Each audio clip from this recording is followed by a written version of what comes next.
ચાલો સવારમાં બહાર રમવાનું ચાલે છે ડી ફોર ડોગ. બીજું શીખવાડ બાને. પછી ડી પછી શું આવે? ગોઠઈ બોલતો જા. ઈ શું છે? હે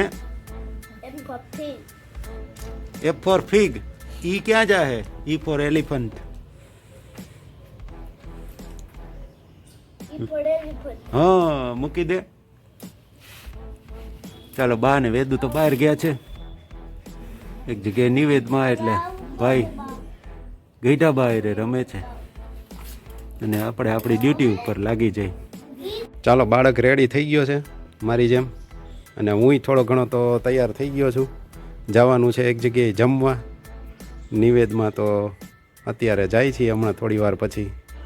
તડકો છે સારો એવો, પણ પવન છે થોડો ઘણો.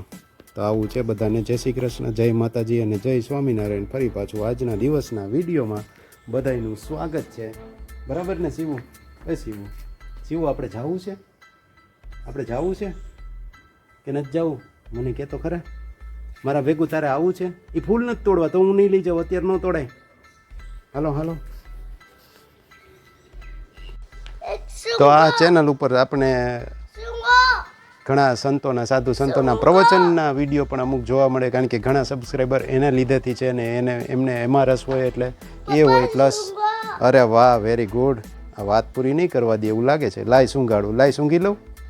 હવે ઊભો રહેજે હો, હું પહેલાં બોલી લઉં ને પછી.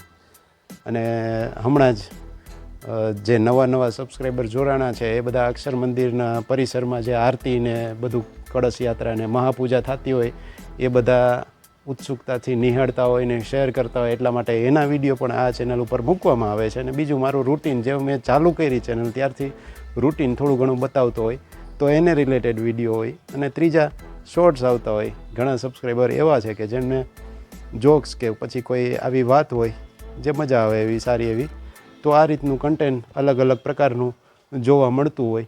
તો કોઈ એક પ્રકારના લોકો હોય એને બીજા પ્રકારના કન્ટેન્ટના વિડીયો આમાં મળશે, તો રસ હોય એ બધા જોવે.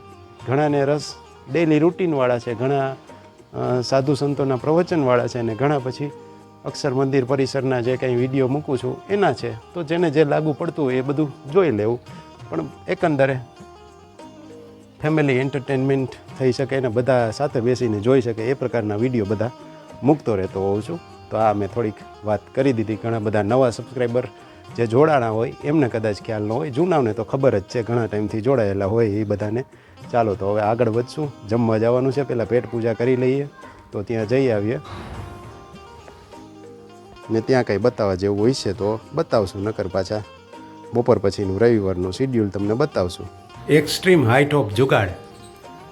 અહીંયા ઠંડીમાં ઓલું પવન ન લાગે ને, બારીમાંથી હવા ઓલી કરતી જતી હોય ને એ રોકવા માટે બારીમાં ખોલવી ન હોય એટલે સેલો ટેપ જ મારી દીધી છે.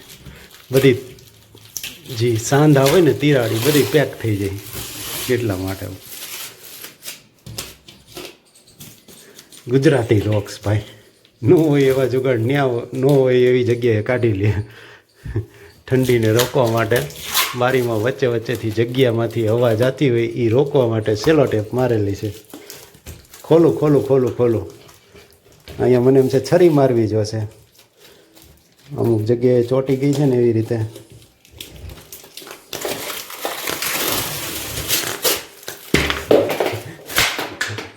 લોકોએ ખોખાનું અનબોક્સિંગ તો જોયું હોય છે, પણ બારીનું અનબોક્સિંગ પહેલી વાર એકને એક માત્ર યુટ્યુબ ચેનલ ઉપર ચિરાગ પટેલ વ્લોગમાં જોવા મળશે. વાહ, થયું હો અનબોક્સિંગ. ભેગો કલર એ ઉખડી જાય. બારીનું અનબોક્સિંગ ફાઇનલી થઈ ગયું. હા પણ ભેગા તો કરવા દે, પેલા ઉતારવા તો દે. આમાં મને એમ છે અમુક તો છરી મારીને કાઢવા જો હે.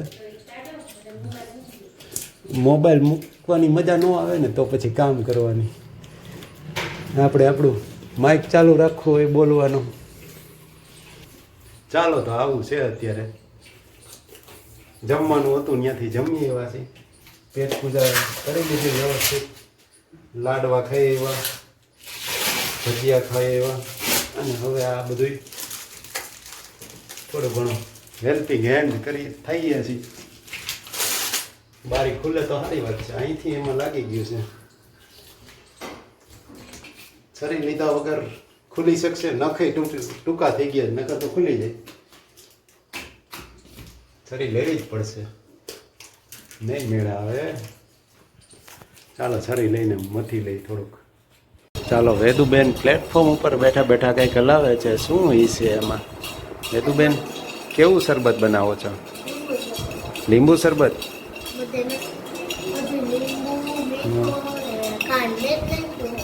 તે જ નાખ્યું છે તે બરફો તે નાખવાનો છે? પીવાનું હોય? મેં તો કીધું ખાલી જોઈએ એટલે મોઢામાંથી પાણી છૂટતું હોય છે. વાહ ભાઈ વાહ. ચાલો 2 દિવસ પહેલાં વરિયાળી શરબત બનાવ્યું હતું ને આજે લીંબુ શરબત બનાવે છે. તો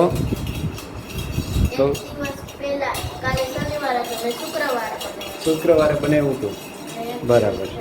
હા શિવ હાલ જો વેદુ કંઈક બનાવે છે. જો તાર પીવું છે? તું પૂછ.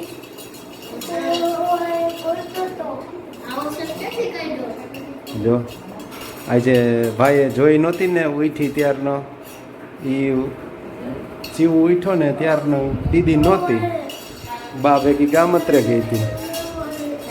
એટલે કહે છે કે મેં તારી વાટ જોતો હતો, તને ગોતતો હતો. અમે જમવા ગયા હતા એમ કહેજો. હા તો એ જમવા જ ગઈ હતી, એ ગયણી થઈ હતી. જોઈ લીંબુ શરબત પીવું તારે? જો તને પૂછે છે તો કે પીવું છે તારે લીંબુ શરબત? હા નકર પાછું નાખી દે હો. વેદુ મસ્ત મસ્ત લીંબુ શરબત બનાવ્યું. હા જો જો ખાલી ફિરકી લે છે.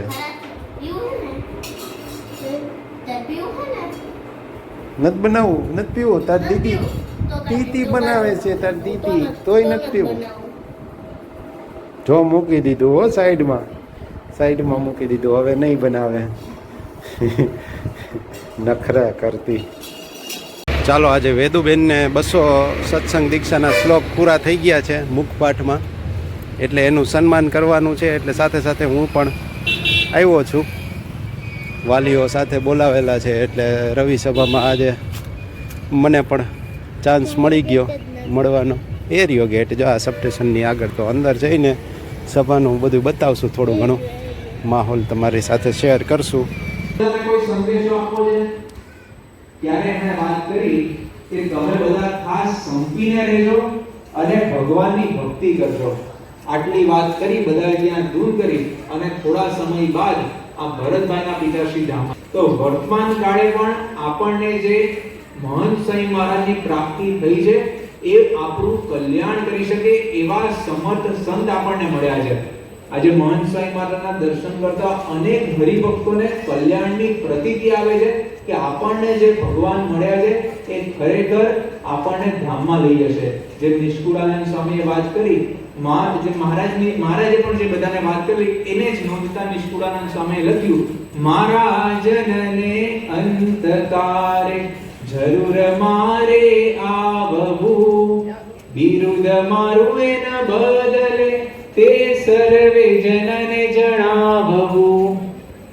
તો મહારાજે જે વાત કરી કે હું અંતકાળે બધાને ધામમાં લઈ જઈશ, તો આપણને ખ્યાલ આવે કે આપણને એવા ભગવાન અને સંત મળ્યા છે જે આપણને અક્ષરધામ સુધી આપણને લઈ જાય એવા ભગવાન અને સંત મળ્યા છે. પ્રમુખ સ્વામી મહારાજ લંડનમાં હતા અને એ વખતે કૃષ્ણશંકર શાસ્ત્રીજી આવ્યા હતા, પોતે બહુ જ મોટા વિદ્વાન, અને એમણે પ્રમુખ સ્વામી મહારાજ ખૂબ જ એમના દર્શનથી પ્રભાવિત થઈ ગયા.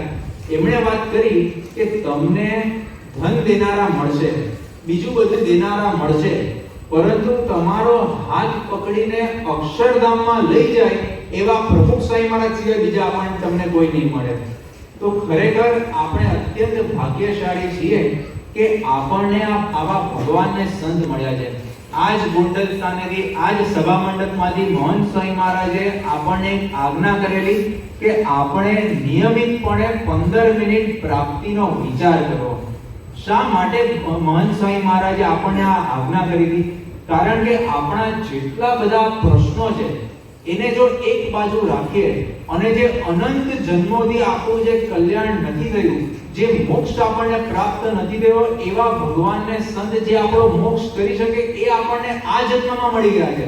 એટલે એમના અર્થે એમનો જે મોહન સાંઈ મહારાજ ઘણી વખત વાત કરતા હોય છે કે બેંકમાં 20 લાખ રૂપિયા પડ્યા હોય, જો એનો વિચાર ન કરીએ ને તો આપણને એનો આનંદ ન આવે.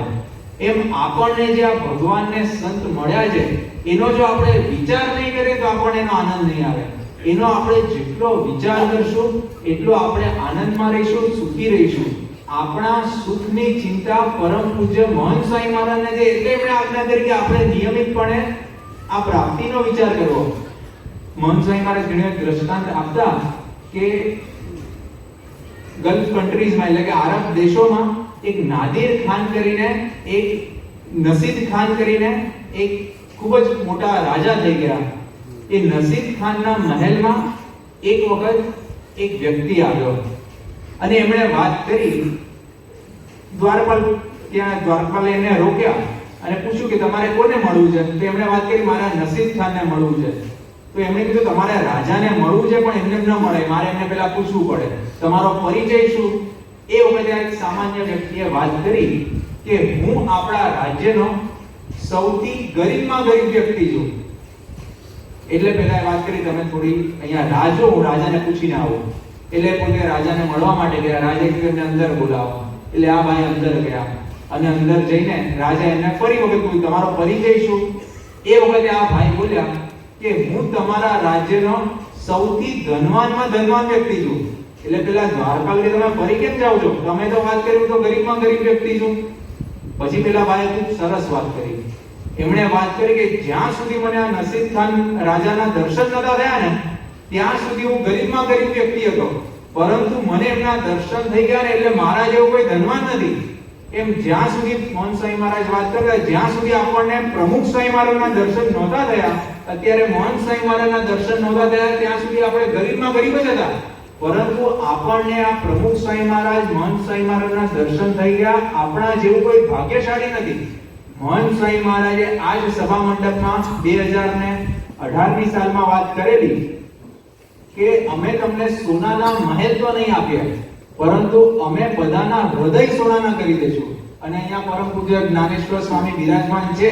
એ જ્ઞાનેશ્વર સ્વામીએ આ વચનોને ધારીને અદ્ભુત કીર્તન બનાવ્યું અને એમાં એક લાઈન ખૂબ જ સુંદર પંક્તિમાં છે કે મળ્યું ન મળ્યું ભલે દુનિયાવી ધન, આપ મળ્યા એ મોટું રતન. કદાચ આપણને દુનિયાનું ધન મળે કે ન મળે પણ આપણને ભગવાનને સંતની પ્રાપ્તિ થઈ ગઈ એ જેવી કોઈ બીજી વાત નથી. તો આજે આપણે જે વાત કરી કે આપણને જે ભગવાન મળ્યા છે, મહારાજ ભગવાન સ્વામિનારાયણ મળ્યા છે, એ આપણને અક્ષરધામમાં લઈ જાય એવા સમર્થ ભગવાન મળ્યા છે. અને સમગ્ર ગુણાતીત ગુરુ પરંપરાને આપણે જોઈએ તો એમણે પણ આ કલ્યાણનો કોલ ચાલુ જ રાખ્યો છે. એટલે મહારાજ અત્યારે ગયા નથી, પરંતુ સત્પુરુષ દ્વારા આ કલ્યાણની પરંપરા એ ચાલુ જ છે. તો આપણે આજે ભગવાન સ્વામિનારાયણ, પ્રમુખ સ્વામી મહારાજ અને મોહન સ્વામી મહારાજના ચરણોમાં પ્રાર્થના કરીએ કે આવી જે કલ્યાણની પ્રતીતિ આપણા જીવનમાં દિન પ્રતિદિન વૃદ્ધિ પામતી રહે એ જ પ્રાર્થના. એની પ્રતીતિ કરાવી છે તેમનો આપણે ફરીથી ખૂબ ખૂબ આભાર માનીએ છીએ. 2 દિવસ પૂર્વે પુષ્પોત્સવ ખૂબ જ ધામધૂમપૂર્વકથી સીડીની અંદર પરમ પૂજ્ય બ્રહ્માનંદ સ્વામી મહારાજની હાજરીમાં ઉજવાયો. પરંતુ 1 વર્ષ પૂર્વ સારંગપુરની અંદર જે ઉત્સવ ઉજવાયેલો એમની સ્મૃતિ આપણે વિડીયોના માધ્યમથી કરીએ.